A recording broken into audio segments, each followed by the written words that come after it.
Bienvenidos sean una vez más a este canal. Esta vez vamos a analizar un nuevo iceberg, que a diferencia de los demás, este lo hice yo mismo. En la descripción podrás encontrar el enlace, por si quieres descargarlo y verlo más detalladamente, o compartirlo en otros sitios. Así que una vez dicho esto, y sin más demoras, vamos a empezar con El iceberg del diablo y los demonios.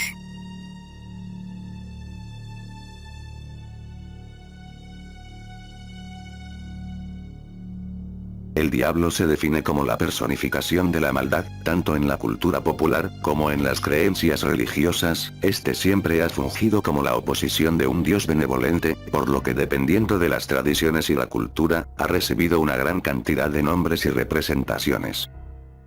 Sin dudas, los principales y más importantes nombres con los que se conoce al diablo, es Satanás y Lucifer, llamado así en la Biblia cristiana, aunque también aparecen varios nombres para referirse a él, como el ángel caído, el dios negro, antigua serpiente, gran dragón, el padre de la mentira, etc.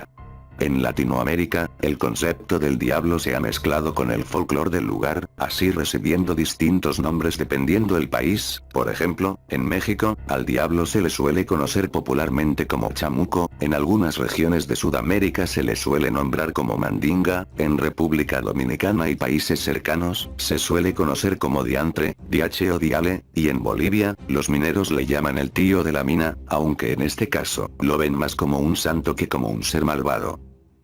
En otras culturas y creencias religiosas, como el Islam, existe el Iblis y los Shaitans, entidades demoníacas de las cuales, por ahora no hablaremos, ya que tendrán su propia sección en el iceberg.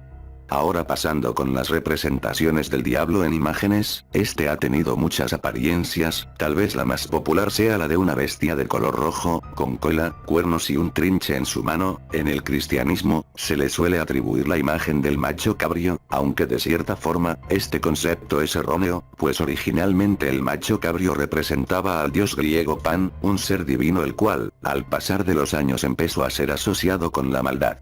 Por último, otra popular representación es la del ángel caído, un ser que a pesar de ser bello y hermoso, emana oscuridad y destrucción.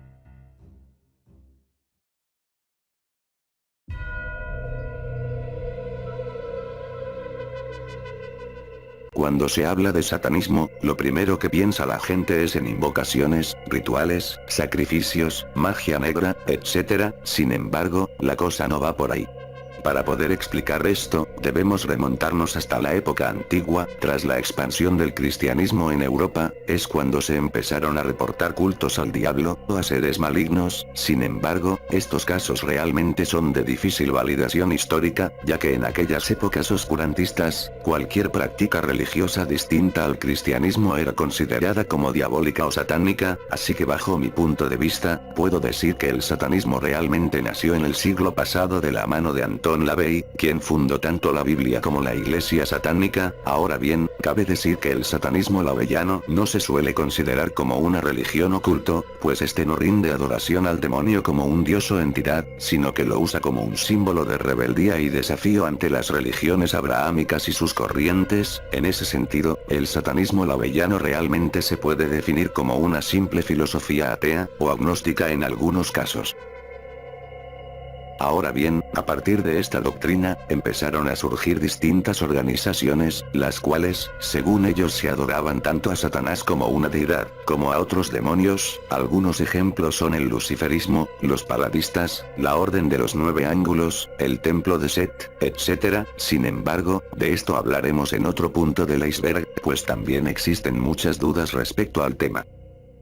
Para finalizar con este punto, el tema del satanismo sin dudas ha generado demasiada desinformación entre la gente, pues cuántas veces no hemos visto tanto en los medios como en internet, supuestos casos de satanismo en sectas o rituales, cuando estas prácticas realmente suelen ser paganas, esotéricas, herméticas, o ocultistas, creencias las cuales, tienen poco o nada que ver con el satanismo y el culto al diablo.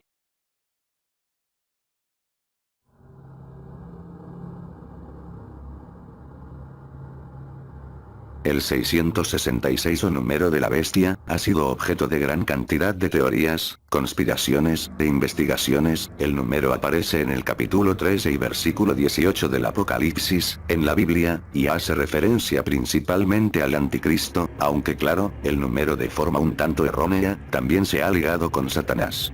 Algo que ha generado controversia, ha sido la verdadera interpretación del número, pues en el Nuevo Testamento, y en las traducciones al español de la Biblia, el número es el 666, pero en otros manuscritos y fuentes más antiguas, el número se muestra como 616, esto ha provocado distintos debates que hasta ahora, no han llegado a una conclusión. Como ya se había dicho, el número de la bestia actualmente está fuertemente asociado al diablo y los demonios, debido a la influencia de la literatura fantástica, y la malinterpretación de la Biblia, pero realmente el número está ligado a la llegada del anticristo y el final de los tiempos. De aquí nacen miles y miles de teorías y conspiraciones, las cuales, son un tema de nunca acabar.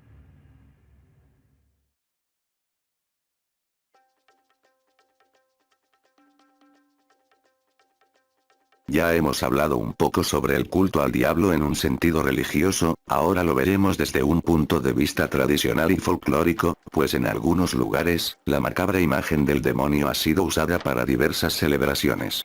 En Europa Central, se celebra la noche de Walpurgis el 30 de abril, la fecha hace alusión a antiguas festividades, en donde se honraba a los dioses de la fertilidad. Sin embargo, como parte de la leyenda que rodea este día, se solía contar que esta noche era aprovechada por las brujas para rendirle culto al demonio, el cual también hacía acto de presencia. Hoy en día, se realiza un gran festival en el cual, los participantes reviven aquella leyenda vistiéndose de brujas o demonios. En Ecuador, los primeros 6 días de enero se realiza una celebración para honrar una vieja costumbre indígena, pues en la época colonial, y como respuesta hacia el maltrato de los sacerdotes españoles, la población indígena se vestían como el diablo para burlarse de las enseñanzas cristianas. Actualmente se lleva a cabo todo un desfile con impresionantes disfraces y máscaras demoníacas. El 7 de diciembre en Guatemala, se lleva a cabo la quema del diablo, una celebración con tintes mágicos y religiosos la cual, representa el triunfo del bien sobre el mal. Algo curioso es que esta costumbre sirve como preámbulo a las fiestas navideñas. Así como estas celebraciones, existen muchos más festejos en donde el demonio es el protagonista de la fiesta.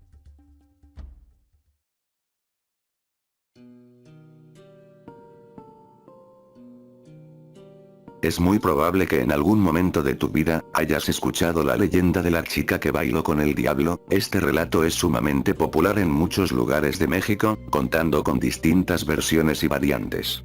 Sin embargo, este tipo de historias también son frecuentes en otros lugares de Latinoamérica. Por ejemplo, en Venezuela existe una leyenda urbana, que cuenta que el diablo se apareció en una discoteca bajo la apariencia de un hombre común. Este se mantuvo toda la noche sentado hasta que cayeron las 3 de la madrugada. En ese momento se levantó y buscó a una mujer para bailar. Él le dijo a la chica que no mirara hacia abajo, ella no hizo caso y al hacerlo, vio que este hombre tenía patas de cabra. Enseguida se fue la luz y al regresar, había desaparecido por completo.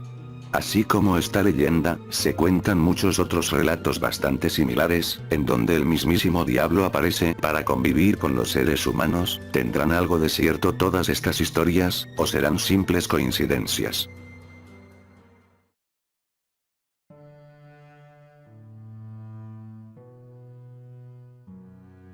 El Trino del Diablo es una sonata en violín la cual, fue compuesta por Giuseppe Tartini, un célebre músico italiano en la época del barroco.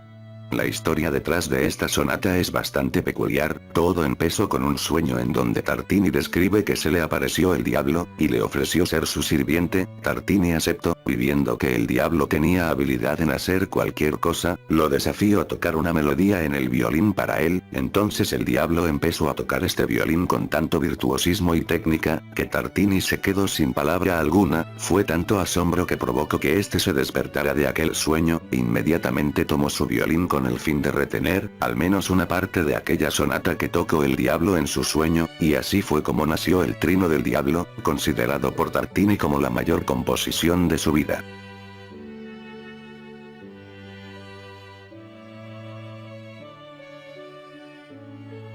Con la sonata del diablo, ya nos hemos introducido un escalón dentro del tema del diablo en la música. Para esto debemos empezar hablando del trítono, considerado como el sonido del diablo. ¿Pero qué es el trítono? Pues se trata de un intervalo musical de 3 tonos el cual provoca una fuerte disonancia percibiéndose como un sonido desagradable, razón por la que la iglesia lo consideraba como algo demoníaco, pues en esa época, el arte y la música debían representar todo lo bello. Posteriormente, este trítono se llegó a usar frecuentemente en la música clásica. De hecho Paganini usó este intervalo musical en una obra llamada Diabolus in Musica, pero claro, si tenemos que hablar de música ligada a lo diabólico y lo satánico, no podemos olvidar al rock y el heavy metal, y si hay una banda que se caracterizó por un sonido oscuro y perverso, fue Black Sabbath, pues justamente ellos retomaron el uso del trítono como parte esencial de sus canciones, así creando esa atmósfera tan lúgubre e inquietante que caracteriza su música. Actualmente, el trítono del diablo se usa tanto en el heavy metal como en la gran cantidad de subgéneros que posee. Sin embargo, su uso lo podemos encontrar en muchos otros géneros que poco tienen que ver, como el jazz, el blues, el gospel, la salsa, etc.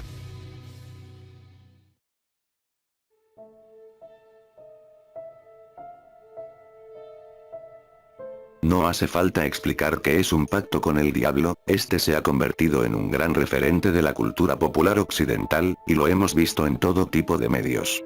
Este concepto nace a partir de la leyenda de Fausto, un hombre insatisfecho con su vida el cual le entrega su alma al demonio Mefistófeles, a cambio del conocimiento ilimitado y los placeres mundanos. A partir de este relato y con el paso del tiempo, la idea de que algunos personajes históricos vendieron su alma al diablo a cambio de fama, fortuna, poder, etc., ha sido bastante recurrente. Algunos casos célebres fue el del músico italiano Niccolo Paganini, quien se rumoreaba, su gran talento y virtuosismo había sido consecuencia de un trato con el mismísimo demonio. El Papa Silvestre II fue acusado de llevar a cabo un pacto diabólico, esto a partir de un libro de hechizos robado a un filósofo árabe. Con esto logró invocar un demonio femenino llamado Meridiana. Todo esto lo hizo con el fin de volver con la mujer que amaba. El pintor bávaro Christoph Heisman, presuntamente firmó varios pactos para convertirse en el hijo adoptivo del diablo. Esto supuestamente pasó en 1668. Jonathan Moulton, quien era general de la milicia de Nueva Hampshire, confesó haber vendido su alma al diablo, con tal de que sus botas se llenasen de monedas de oro cada cierto tiempo. Hay muchísimos más casos, leyendas y relatos relacionados con todo este fenómeno, que abarcan desde personajes históricos, hasta celebridades en la actualidad.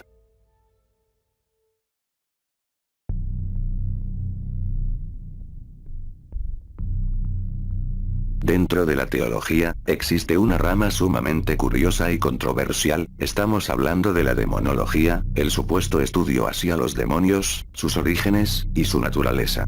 Dentro de todo esto, la demonología se dedica a confeccionar listados para establecer una jerarquía tanto de demonios, como de espíritus malignos. Muchos de sus datos supuestamente han sido conseguidos de personas capaces de invocar y lidiar con estas entidades demoníacas. De entre los trabajos notables referentes a la demonología cristiana occidental, existe el Malleus Maleficarum, conocido en español como Martillo de las Brujas, escrito en 1486 por 2 monjes alemanes, en el cual se plantea la existencia de demonios dentro de la brujería, así como el peligro de esta en una sociedad de fieles creyentes. Cabe decir que este documento dio pauta a la infame Casa de Brujas en Europa.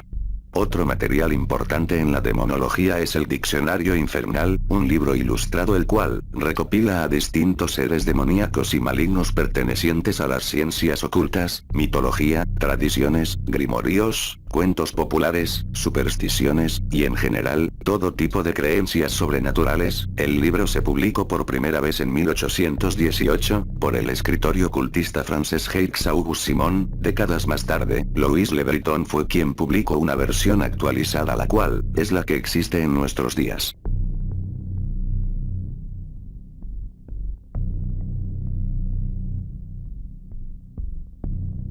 El hebreo es una de las lenguas más antiguas en la humanidad, nacida de la familia de lenguas afroasiáticas. El hebreo es el idioma escrito, litúrgico y de oración del judaísmo. De hecho, según la tradición judía, el hebreo habría sido la lengua escogida por Dios para transmitir su mensaje a la humanidad. Sin embargo, el hebreo también ha sido nombrado como la lengua de los demonios, ¿pero por qué? Para empezar, un dato que debes saber es que la palabra Satanás, o Satán, viene de este idioma, traduciéndose como adversario. Ante esto, y según varios demonólogos, una de las formas para comunicarse con Satanás, o cualquier otro demonio, es usando el hebreo. Hay indicios de que en la mitología hebrea popular, existía un tipo de demonio relacionado con distintas enfermedades. Estos entraban en el cuerpo de la persona provocando determinada enfermedad, así apoderándose de su víctima. Por otro lado, en la Biblia hebrea, se hablaba de los Seirim, criaturas parecidas a faunos, los cuales eran alimentados con sacrificios de los israelitas en los campos. La relación del hebreo con entidades demoníacas es bastante extensa, y como se decía, está en la lengua con la cual podemos comunicarnos con todos estos seres.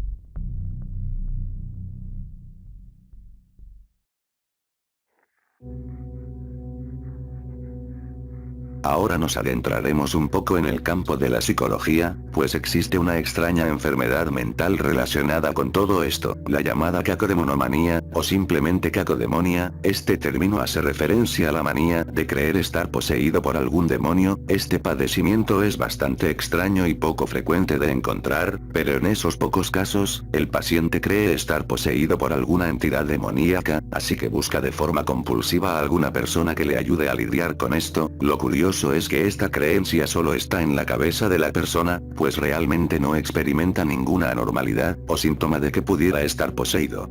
Etimológicamente, la cacodemonomanía viene del vocablo griego kako, que significa malo, de la palabra daimon que es demonio, y de manía que es locura. Sin dudas es una de las patologías más extrañas y desconocidas que existen, pues apenas existen unos cuantos registros de personas que han experimentado la cacodemonomanía.